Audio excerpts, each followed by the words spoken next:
Hello guys, and welcome to my first ever review of a Berserk title.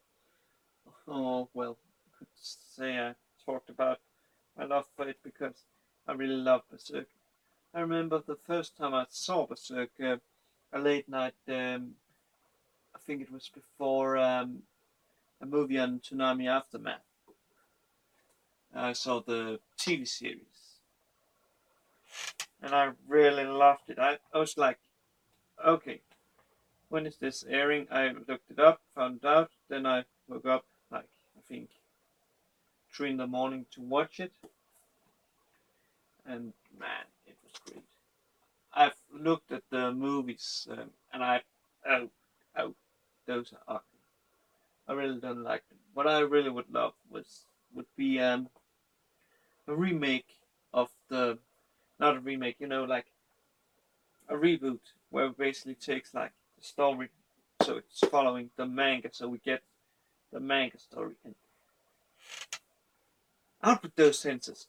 We want the gruesome, we want the horrific, even if they has to put on ATX, because this is great.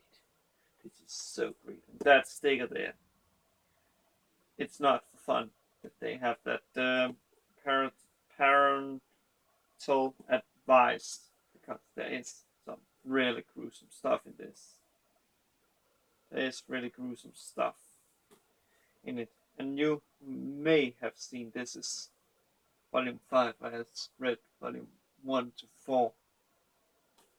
And I must say, 1 has been the best one because that is new content for me because I have not seen, you know, or I think maybe 2 also because I hadn't seen like a lot of Gotcha's story after um, the golden, let me see the title, the Golden Age arc, basically, or the one before Griffin. Sorry, a moment. A little spoiler if you haven't seen the anime or uh, has watched the anime or read the, I think it's chapter 13 or 14. Basically, before Griffin becomes a demon. I've not seen much after that, but let me say it like this. And as I have said, I've already read the, seen the manga TV series, considered watching the movies, but maybe not. Really, I don't like the art style, but I may give it a try.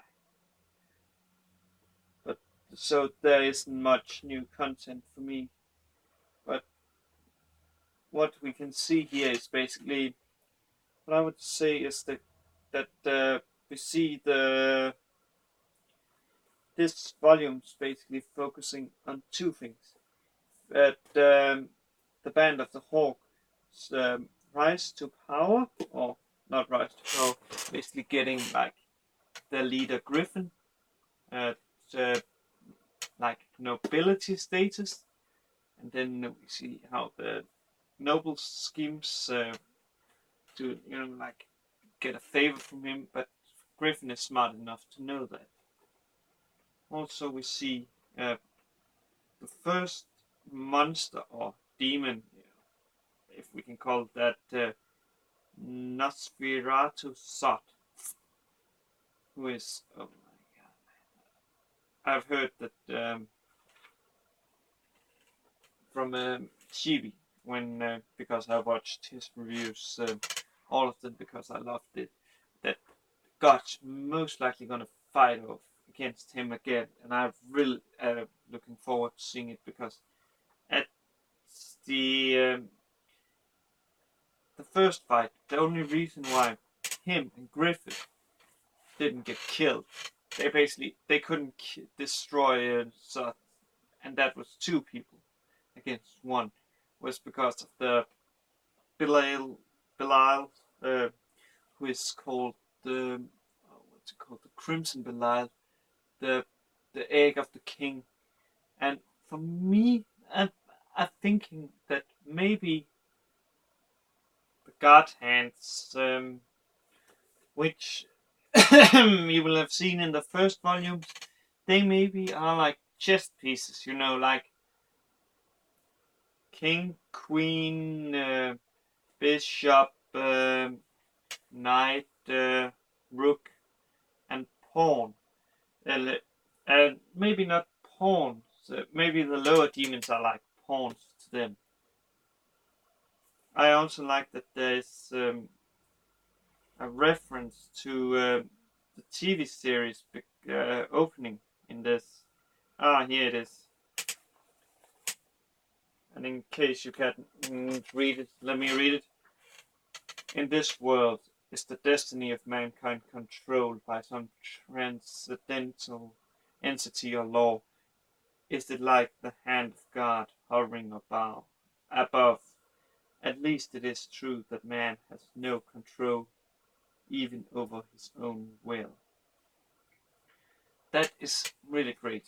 And I must say that I'm really looking forward to. I think I have 9 volumes at the moment laying. And I'm really looking forward to seeing what happens after Griffin turns to a demon. Because the part I saw there in, I think, volume 1 and 2 was, oh man, that made buying this volume so much worth it. I must say, I freaking recommend anybody that loves gruesome, mature, and fantasy stories. And I mean, very mature. Like, you get to see nipples. There's even parts where you see the entrails getting pulled out. There's, even in the first volume of the Berserk, you see a guy basically squishing a dead girl's face. And it looks, even though you know she's dead, it looks like she's actually alive. That's just how good this writer, Kentaro Mimura, is. And I also been told by Chibi that Berserk is returning. And man, let me tell you, when I reached the final, I think it's 50, 30. Is it 37? I think it's 37. When I reached that, I kind of hope that he has written enough, shall we say, chapters to have 38 out. So I can read more, because I really don't like reading the fan translations. There's very few where I've liked that. There was one time Dora Hidora, where basically I was just gonna read the first volume to see if it's anything. Before I knew it, I was in the 7th volume. Oh, actually, that's where I stopped, because oh man, it was so great. I should almost link you that review. I will also be talking about that series later on. But for now, read Berserk. It's really good. The only thing that I think is better, in my opinion, is Uber Blood. And I can't wait to get the second volume. The second volume is actually called Volume 1 for some reason. Yeah. That's all, guys. I will see you in the next review, and have a nice day.